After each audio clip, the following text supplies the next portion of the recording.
Il était une fois une petite lectrice. Son fringant chat Pacha et une nouvelle édition du mois de la fantaisie, organisée cette fois encore par sa créatrice, la grande lectrice Pikitty. La petite lectrice, qui attendait ce moment depuis de longs mois, s'empressa de constituer sa pile à lire, et ce avec l'aide inestimable de son compagnon poilu, bien évidemment. Faire correspondre les catégories, imaginer des esthétiques, plonger dans des univers, une joie sans pareille s'était emparée d'elle à l'approche de ce doux mois de mai. Au-delà du fait qu'il signait d'un même coup l'approche de son anniversaire. Mais ce n'est pas le sujet. Mais les anniversaires, c'est quand même super chouette.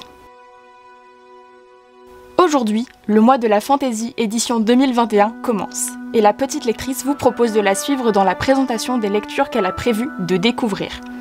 Ou plutôt, vous le verrez bien assez tôt, de redécouvrir. Lecteurs, lectrices, elfes, dragons et sorciers, embarquez avec elle pour un voyage en terre de l'imaginaire. Bien au chaud dans notre monde, nous avons découvert que nous avions un destin. Ou plutôt, qu'Ewilan avait un destin en Gwendalavir. Et oui, la petite lectrice a décidé de relire les sagas de son auteur favori.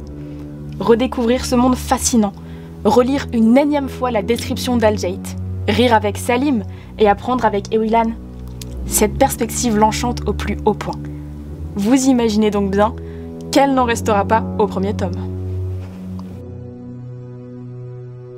Bien au chaud dans notre monde, nous avons rencontré des êtres exceptionnels.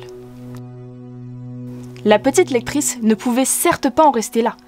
Elle voulait se remémorer l'art du dessin d'Ewilan, les frontières de glace, Edwin, la quête d'une famille. Alors évidemment, elle continue la saga. Bien au chaud dans notre monde, nous avons vécu de longues aventures. Oups, nous avons sauté une étape. Vous imaginez donc bien que celle-ci se cache quelque part plus loin dans cette aventure.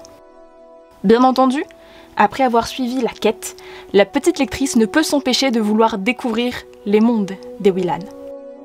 Se familiariser à nouveau avec la poésie de Pierre Bottero, qui se fait de plus en plus grandiose à chaque opus. Bien au chaud dans notre monde, enfin, nous avons appris.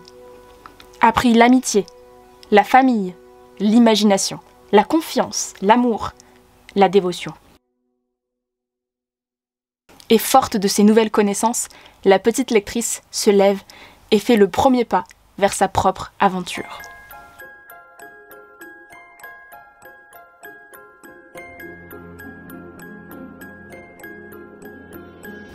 Nous avons alors traversé la forêt et commencé le périple.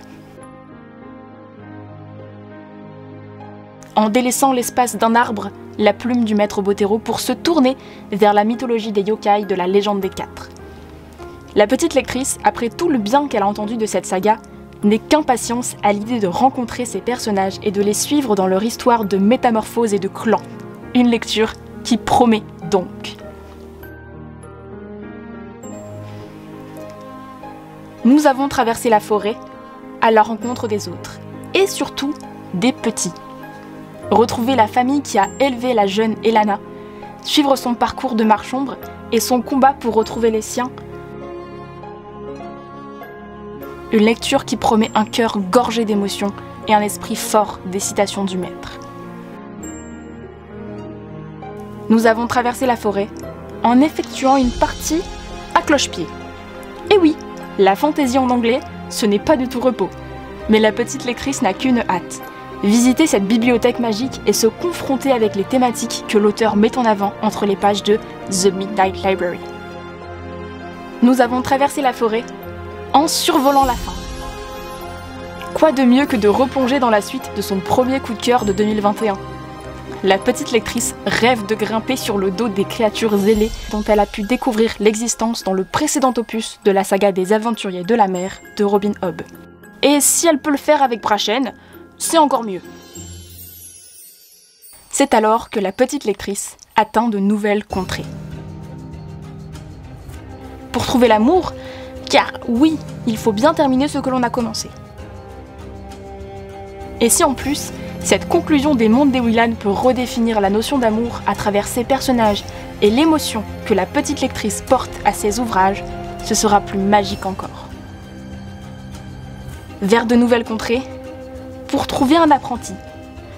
Et encore une étape manquée rattrapée. L'apprentissage de Salim rappellera une nouvelle fois à la petite lectrice que s'il y a bien une voie qu'elle aurait aimé arpenter, c'est celle-ci. Que devient une étoile qui meurt? Un rêve qui vit. Vers de nouvelles contrées et se laisser porter. La petite lectrice doit bien avouer qu'elle n'est pas certaine de parvenir à trouver le temps de se plonger dans la merveilleuse cité d'Elantris, mais elle en trépigne d'envie. Et si vous vous demandez pourquoi la petite lectrice se trouve actuellement dans une baignoire, ne cherchez pas. C'est une histoire très drôle entre sa caméra woman et elle. Vers de nouvelles contrées, pour découvrir une nouvelle ville. Techniquement, elle ne la découvrira pas réellement puisqu'elle a déjà fait la connaissance des âmes croisées. Cependant, elle rêve de clôturer ses relectures sur le dernier texte de la chronologie alavirienne. Des larmes en perspective donc. Tout fan du maître s'accordera sur ce point.